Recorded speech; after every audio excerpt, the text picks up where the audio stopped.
राजकीय घडामोडी, सामाजिक विश्लेषण, कृषी विभाग, कला व मनोरंजन विश्व आणि क्रीडा क्षेत्रातील बातम्यांचे ताजे व अचूक अपडेट्स महाराष्ट्र शाही न्यूज मराठी.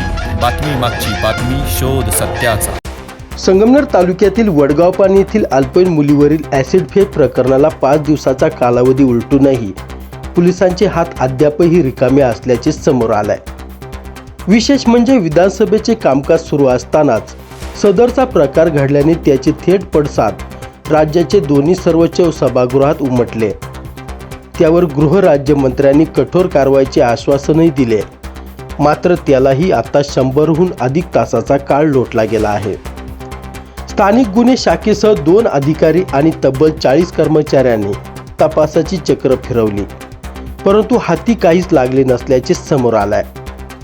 नाशिकच्या विशेष पोलीस महानिरीक्षकांनी 2 दिवस मुख्यालयात तळ ठोकला. मात्र पोलीस तपास रेंगाळला गेला असून खाकीचा धाक संपल्याची चर्चा नागरिकांत जोरदार सुरू झाली आहे. मंगळवार दिनांक 17 मार्च रोजी सकाळी 11:30 वाजताच्या सुमारास वडगाव पानमधील DK मोरे विद्यालयात शिकणारी 12 वर्षाची विद्यार्थिनी आपल्या सायकलवरून घराकडे जात असताना तिच्या घरापासून अवघ्या 500 मीटर अंतरावर हडकीच्या ओढ्याजवळ सदरचा भयंकर प्रकार घडला. दुचाकीवरून आलेल्या आरोपींनी सुनसान असलेल्या या रस्त्यावर जाधवांचे घर इकडेच आहे का असे विचारण्याचा बहाणा करत पीडितेला थांबवले आणि सोबत आणलेल्या बाटलीतून ॲसिड तिच्या चेहऱ्यावर भिरकावून तो पसार झाला. अचानक घडलेल्या या प्रसंगाने बेदरलेल्या त्या चिमुरडीच्या चेहऱ्याची ॲसिडने आग केल्याने तिच्या भयानक किंचाळ्याने आसपासच्या नागरिकांनी तिच्याकडे धाव घेतली. मात्र तोपर्यंत विकृतीने ग्रासलेला तो अज्ञात आरोपी गायब झाला होता. हा प्रकार समोर येताच तालुका पोलिसांनी वरिष्ठांना घटनेची माहिती देत तातडीने तपासाला सुरुवात केली. आमदार अमोल खताळ यांनी औचित्याचा मुद्दा मांडून त्याच दिवशी विधानसभेत हा प्रश्न उपस्थित करीत आरोपीचा तात्काळ शोध घेऊन कठोरात कठोर कारवाई करण्याची मागणी केली. त्यावर गृहमंत्री पंकज भोयर यांनी कारवाईचे आश्वासनही दिले. तर बुधवारी आमदार सत्यजित तांब्यांनी वरिष्ठ सभागृहात यावर भाष्य करताना ॲसिड सारख्या ज्वलनशील पदार्थ सहज उपलब्ध होत असल्याकडे शासनाचे लक्ष वेधले. त्यामुळे या प्रकाराचे गांभीर्य वाढल्याने पोलिसांवरील देखील दबावात वाढ झाली. पोलीस अधीक्षक सोमनाथ घारगे, अप्पर पोलीस अधीक्षक सोमनाथ वाकचौरे यांनी प्रवरा ग्रामीण रुग्णालयात जाऊन पीडितेची भेट घेतली व संशयिताचे रेखाचित्रही प्रसिद्ध केले. आरोपीच्या शोधासाठी 2 वरिष्ठ अधिकाऱ्यांसह तब्बल 40 कर्मचाऱ्यांचा समावेश असलेली 10 तपास पथके तयार करण्यात आली. मात्र त्या उपचारातही पोलिसांच्या हाती काहीच लागले नाही. पोलिसांनी जारी केलेल्या ढोबळ रेखाचित्रातून आरोपीचा अद्यापही उलगडा झाला नसल्याने नागरिकांकडून अद्याप कोणताही प्रतिसाद मिळालेला नाही.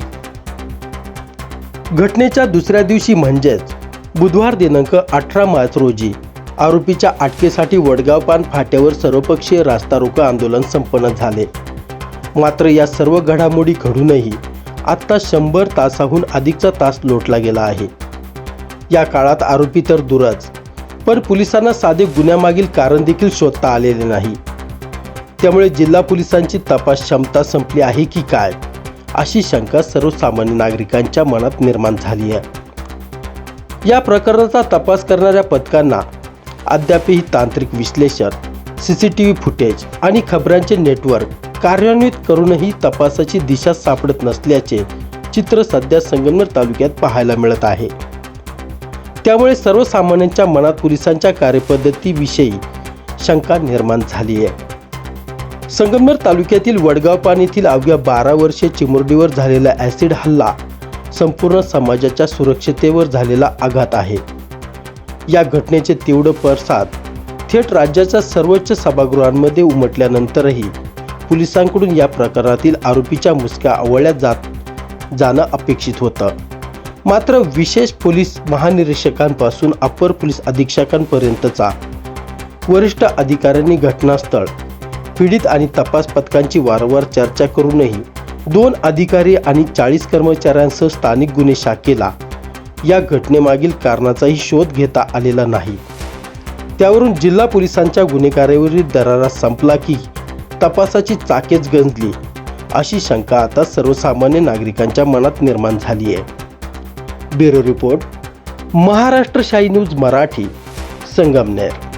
प्रिय ग्राहकांनो, लग्न कार्य समारंभ संसून जवळच आली आहे. नवीन वस्त्र खरेदी करू इच्छित आहात तर मग आपल्यासाठी खास ऑफर व उत्तम क्वालिटी व दर्जेदार कपड्यांचे विश्वसनीय दालन Aditya collections and sari centre Sakur Phata. इथे महिला मुलींसाठी आकर्षक dresses, 3 piece, jeans top, cord set, ladies wear, पुरुषांसाठी gents wear, jeans, T shirt, suiting, shirting, jacket, blazer, kurti, blanket, चादर, बेडशीट, पायपर, स्वेटर, जर्किंग, गरम कपडे स्वस्त आणि मस्त, क्वालिटी जबरदस्त. लग्न कार्यासाठी ग्राहकांना 6-9 साड्या होलसेल दरात, प्रत्येक खरेदीवर 10 ते 25% भरघोस अशी सूट.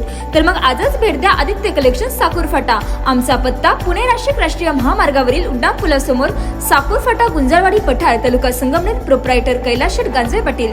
संपर्क क्रमांक 7028 76 38 67. महाराष्ट्र शाही न्यूज मराठी, बातमी मागची बातमी, शोध सत्याचा.